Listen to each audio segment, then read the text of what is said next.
Start with Amy, and I'll make a list. Well, yeah, it's me. First of all, congratulations. You're finally here talking to us about a win. How do you feel? Oh man, like you said, here talking about a win is awesome. It's a lot more dominant than the last one I had last July. So I'm happy with the win, but I'm kind of bummed out now, sitting back thinking like, fuck, I curse, right? Yes. Yeah, I'm not qualified for the playoffs with that, I'm pretty sure. So that sucks, but New York's my backyard, and if something happens, somebody gets hurt or anything like that, short notice, I won't say no to. Were there any surprises in there with your opponent? How tough he was? Yeah, I was surprised that I knew he was gonna be tough. I was more surprised. I thought he would more so force scrambles when I had him on the ground, and I was obliging. I was kind of giving him space to force a scramble to try to get up, and I thought that's where I would capitalize and be able to get his back, be able to choke him out, or be able to catch another submission that I've been working. So I was more surprised with his willingness to just try to strike off his back and not try to force a stand up. Is there any kind of disappointment that you couldn't use elbows? Because I feel like we Great question, Nancy. All you guys are thinking about it. Yeah. Yeah, 100%. Because there was positions, obviously, where I could have elbowed, but then on the flip side of that, there were positions that he could have elbowed too. So, give or take, it's a give and take. But I definitely would have. I'd much rather be able to eat some of his elbows than just to be able to deliver some of mine from there. So yeah, that kind of stings a little bit. And you mentioned New York. Is the thought to kind of go in and just have a fight? Is it maybe to hop on as an alternate? Yeah, as an alternate would be awesome. Obviously, that'd be cool because I think they're doing the finale in New York too. So if anything, get on that finale card in New York. It just makes sense for me to fight in New York. I'm 7-0 New York. I pack the place out every single time I go to New York. I mean, I fought in Vegas and I had a bunch of fans and friends. I fight in Georgia and I have a bunch of fans and friends here. So if I'm in New York, the PFL wants me in New York. I want to fight in New York. So yeah. Thank you. Yep. Congratulations on the win. Thank you. What has fighting for the PFL meant to you? Oh, it's meant everything to me. It's been first and foremost, first thing that comes to mind, financial security, financial freedom. It means absolutely everything to me. I'm having a daughter like any minute now, so I'm leaving tomorrow at 7 a.m. I have my third daughter, so just to have that sense of financial stability. My wife's a stay-at-home mom, and to be able to provide for my family, doing something I love to do. Like I love this shit. I get to do this. You know what I mean?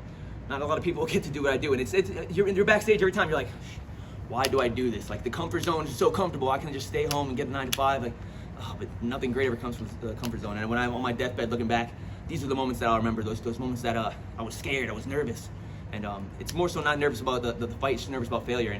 But putting yourself in those positions, I feel like that's what life is all about. Well, congratulations on the soon-to-be new daughter you'll have. Thank you.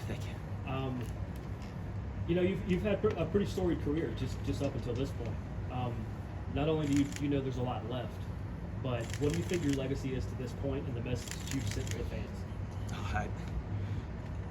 That's a great question. I feel like I don't want to answer that question because I don't want to toot my own horn, but just that I'm a fan-friendly fighter. I'm an exciting fighter. I'm a real person. I'm as real as it gets. Like you get what you get when you have me. Not just fighting stuff, but the person that I am. I don't sugarcoat shit. I am who I am. So I feel like that portrays my fights as well.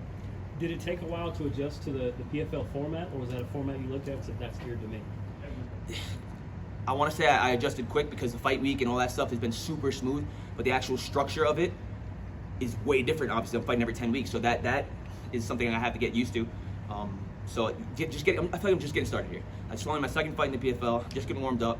First win. The first fight I had was with the champ. So yeah, I'm just getting started. Appreciate it. Thank you. Shane over here. So I noticed you had a moment with your crew after your victory, and I saw you say, "I'm sorry" to one of your coaches. Can you share why? I always say that if I'm not happy with my performance, because I don't think I've ever 100% satisfied. I don't think I've ever been satisfied 100% with any performance. So that's the first thing I always say to them. They always tell me to shut up, especially if it's a loss. I'm always saying sorry. So it's just one of those things. Like I hold myself in the highest regards, and I expect more from myself, more so than anyone else does. So if I come up short, even 1%, I just feel like I let people down. So I don't want that feeling. After that first round, when maybe you didn't realize, or you did, you weren't going to get those 6 points. Talk to me about that mental strength you must have had to go out into round 2. Yeah, I had to just I remember being in that position in the first round. I thought I had to finish. I thought I was going to be able to ground and pound him out to a finish, or like I said, I'll be able to force a scramble. He kind of didn't let me. He didn't scramble, so it kind of just stalemated. And he went to the decision. Then I was like, you know what? Just focus on getting the win. If the finish comes, it'll come. Don't force it. Yeah. And last one from me. This is kind of a personal one. Gonna have my first child soon. Congrats. Thank you. Congratulations. So, do you have any advice for my husband as a dad? Girl dad or boy dad? We don't know yet. Oh God, if it's a girl dad, I'll strap up and get ready. I'd say that because I got 2 and I got another one on the way. And man, my girl, I love them to death. I wouldn't trade it for anything. But man, I got to see my cousin with he has 3 boys and I have 3 girls, and I'm like, dude, you got it so easy, man. These kids are like they don't care. Boys don't care. Girls are just like, my daughter is 6 years old. She'd be crying and I'd be like, what, babe, what's wrong? She's like, I don't even know. I'm like, I just feel like crying. I'm like, look at my wife. She's like, what? I'm like, why is she crying? So she just feels like crying. I'm like, this is normal. I was like, what the and I grew up with 3 brothers. It's me and my brother, so it's all boys. So this is a complete culture shock to me. But like finding out I'm having another girl, I'm like, you know what? I'm used to it at this point. So if it's a boy, congrats. It'll be easier in life. If it's a girl, I mean, you'll have her forever. That's the best part about it. Congratulations. Congratulations to you too. Thank you. Shane, congrats on the win. Thank you, bro. Was game planning for Yamato a little bit more difficult given the limited amount of tape that there is on him online? No, because we had his most recent fight with Clay, so that gave us a lot of insight. I knew I would be able to take him down. I knew I was a better wrestler and grappler. Like I said, the only thing I expected him to scramble more, try to go for leg locks or something like that. I kind of wanted him to do that so I could, again, force a change of position, get to a better position for me, and then look for the finish. So, yeah. Gotcha. You were visibly upset last time out when you were doing the interviews with us. How were you able to carry that energy into this training camp and execute like you did out there in Cage? Yeah, like last time I did the media, it was one of lost, but then one of you guys asked me how much easier is it that you already have your next fight booked, and I remember in that moment I was like, oh shit, I do have my next fight booked. Fuck that fight, yeah, it sucked, but now I can just focus on the next one, so that was cool. Yeah, let that one go completely. I got no bad blood towards OAM or anything like that. Obviously, rooting for him to win. Would love to run that back in the future, so just let that shit go. Focus on just getting the win by any means necessary, but I really wanted that fucking finish. I feel like I could have got it, so it's gonna hurt me a little more. Gotcha. And then lastly, how impressed were you with your teammates, Holler and Renfro, with the second round finish? Huge. Super impressed, but I'm not surprised, motherfuckers. Thank you, Shane. Yeah. In the pink. Salmon. First of all, congratulations, Shane. I know you wanted the finish, but Yeah. I feel like you're being hard on yourself. Of course. You won dominantly, 3 rounds to 0, and you got it with the grappling. Yeah. Was that the game plan going in to grapple Nishikawa? Yeah, 100%. Like I said, I knew I had the advantage. I think I had the advantage everywhere, but I knew it was a bigger advantage on the ground. I knew I would be a way better wrestler, way better grappler. I knew I was going to be way stronger. You can see the size difference. I know I'm a strong guy too, and I felt physically stronger. So I was like, let me take the path of least resistance. But again, for I don't even know how many times already, I thought I could get the damn finish, and I'm irked that I didn't get the finish. I think I'm that much better of a grappler. It's a little frustrating. And then, like, to add on to like the frustration, I noticed like Nishikawa, he's a bit passive during the fight. Do you think like that was a lot of the reason why that you couldn't get the finish? Yeah, He was, like, yeah. kind of defending himself. He wasn't really trying to. Yeah, win the fight. he did a good job defensively on the ground. Like, even though he was throwing those kind of slaps where I was like, that's not really gonna do anything. I kind of wanted him to try to stand up. And again, that was the game plan, because I mean, the guys that I'm training with, my team's known for the takedown offense. If we get taken down, we're bouncing our asses back up. So that's what I'm used to, and used to when I take somebody down, capitalizing off of them trying to get up. And he never really tried to get up, so he kind of just forced himself in that guard position, just trying to slap me and throw those kidney shots. So yeah. Yeah, and then also reflecting back on this season, I know you normally used to fight at featherweight. Now you're at 155 for 2 fights. How do you feel you fit in the lightweight division physically and in regards to like cutting the weight as well? Yeah, it's 55 or nothing at this point. Like, I'm too big to do 45 right now, man. Unless you throw some crazy amount of money at me, the crazier that I'm already getting paid. Like, I like what I get paid now. If you have to pay me a lot more to make 45, because I'm too big for that shit now. Yeah, man. Premature congratulations on the baby, and I Thank know you. you're a big food guy. Oh, fuck. What are we eating tonight? Nothing's gonna be open, man. So we're scouting some spots. I think it's called. You know something? The Varsity. What's it called? The Varsity. Okay, you're gonna have to tell me It'll that be after. long closed after But there's this. another one called Mr. Fry Guy or something like that. I saw it was open at 2, and then Waffle House is a good backup. But I'm leaving at 7 in the morning, so I don't really have any options. So I can get the hell out of here and go eat something. Awesome, man. Enjoy the win, man. Thank you, I appreciate it. Back here in the gray. Shane, congratulations on the win. Thank you. First off, I know making the jump from promotion to promotion has been difficult for a lot of fighters, but it seems like you've kind of handled that transition with grace. How much has having your fights booked for you in advance helped in your mindset and your preparation and everything in general? So I touched on it a little bit on one of the other questions, like coming off my last fight was a loss. Like when you guys asked me the same thing, how good does it feel to have that next one booked? It was a weight off my shoulders. So almost like when you lose a fight, in other promotions, you don't know when you're fighting and you have no clue. So and you're only as good as your last fight. Like basketball, you have a bad game, you play again next week. Fighting, you have a bad fight, you don't know when you're fighting. You're just sitting there dwelling on that bad fight, waiting to redeem yourself.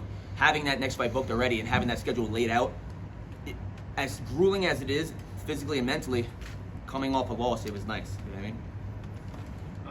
I know you've been all over the place. I know you said you were 7-0 in New York. You fought in big arenas. So this arena was a little bit more intimate. Yeah, but it was packed. It was sold out. Packed. What did you think about the environment? It was awesome. The energy, you could feel it. It was electric. I got a bunch of friends, family out there, my mom, my aunts, my cousins, my friends. It was awesome. I actually like this arena a lot better than the one we fought in Vegas. Yeah, and last question for me. You know, you've got another daughter on the way. Congratulations. Thank you. Do you carry that with you when you step into the cage? Absolutely. I got my daughter's name here, my other daughter's name here, birthday here, my wife's initial here. I got to find a spot for the next daughter, but yeah, every time I go into I go into the fights, I'm sitting backstage like just thinking about it. And if I try not to think about it too much because I start getting teary-eyed. Like fighting for me is like super spiritual, and they're the only thing on my mind backstage. So I gotta try to like get them out of my mind because I'm getting ready to get in the cage to try to kill somebody. So I really don't want to be thinking about my baby girls and my wife in that moment. But it's who I do it for, so it's hard not to think about them. So yeah, you gotta find that balance. Of course. Thank you so much. Thank you. Shane, I like the walkout song you chose tonight. Obviously, playing on words here, like how way down were you willing to dig tonight to make sure you get your first PFL? It was win or nothing. Win or bust. I wanted to finish, all or nothing. Came short to finish, but a win's a win. It was a dominant win. I feel like I handedly won every round. I outstruck him every round, ground and pound. So I'll take it. If I had to grade myself, I'd give myself a C+. And then obviously we talked a lot of family. Father's Day was last Sunday. Did you have a chance to celebrate, or Yeah. are you coming home and what's the plans to celebrate? Well, I got to celebrate to an extent. Like I spent most of the day with my family and father-in-law, and my dad dropped me off at the airport that day. So I enjoyed most of the day. But tomorrow morning, coming home, we're going to eat some crazy shit. One of those like pancake stacks with like the crazy stuff on top of it. Yeah, can't wait to take my daughters out. Awesome, thank you. Thank you. Shane? Long time no see. Yes, sir. It's Dan from Half the Battle. Congrats on the win, man. Thank you. So, 2 fights deep into your PFL career now. Are you starting to feel more comfortable? Yeah. You're starting to see how things work here? Yeah. You feel at home? 100%. Going from honestly coming into that first fight, I was surprised at how comfortable I felt and how welcoming the whole. I mean, I wasn't surprised at how welcome the team was, but how professional and how smooth everything went. Now going into the second one, it feels like I've been fighting for the PFL and with the PFL for more than just. I don't even know how many months it's been. For my last fight, 10 weeks. I've technically only done 2 fight weeks, and they were only within 2 months, and it feels very seamless. It feels very comfortable. So, you were speaking about earlier how you pride yourself on being a fan-friendly, entertaining fighter. And in your weight class, I mean, we got guys like Clay Collard, Natan Great fight. Schulte. Do you have some dream fights and matchups that you want to take while you're here in PFL? Yeah, those both would be great fights. Obviously, they're both in the playoffs, but we'll see what happens. I don't know my season. I just feel like it's not done. I feel like something might happen, so I'm just gonna stay ready. But I mean, season aside, what's your dream fight in PFL? I gotta sit back and look at that. I mean, anybody? Yeah, like Clay Francis Collard. Ngannou, $2 million. Let's go. Francis Ngannou, let's go. Francis, sign me up. $2 million. And lastly, man, you've been here in Atlanta for a little bit. Tell us about your experience at Team Octopus with Professor Keith. Yeah, so I came to your gym this morning and I didn't even recognize you just now because you had the gi on this morning, and then you're like, oh, long time to see. I was like, yeah. Oh shit, I didn't even recognize you. But yeah, gi was awesome. Super welcoming, accommodating, let us use his gym. He was super cool guy. We'll come back anytime, and congrats on the win. Thank you, I appreciate that, brother. Right here. And First season in the PFL, man. Amen. Congratulations. Thank you, bro. Any regrets? Regrets. No regrets when they go back and watch the fight, then I guarantee I'll have a million more regrets after watching it. But yeah. After I watch it, I can answer that You question. promised us all gas, no brakes. Is that what we saw? Yeah, I stepped on the gas the entire time. I tried to force the finish. Again, it was tough to force a finish when you kind of not given those opportunities. But he did a good job at defending. Hey Shane, congrats on your win. We Thank know you. your grandparents are Puerto Rican. Yeah. Puerto Rico's an ever-growing market in MMA, Yeah. and fan base is growing as we speak. If PFL ever decided to go to Puerto Rico, would you be willing to carry that flag for you? Absolutely. If you PFL goes to Puerto Rico, you know who to call. Jake Paul lives in Puerto Rico. He's partnered with the PFL.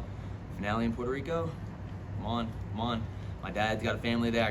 So technically, I have family there. I got a bunch of friends, family that'll fly out there.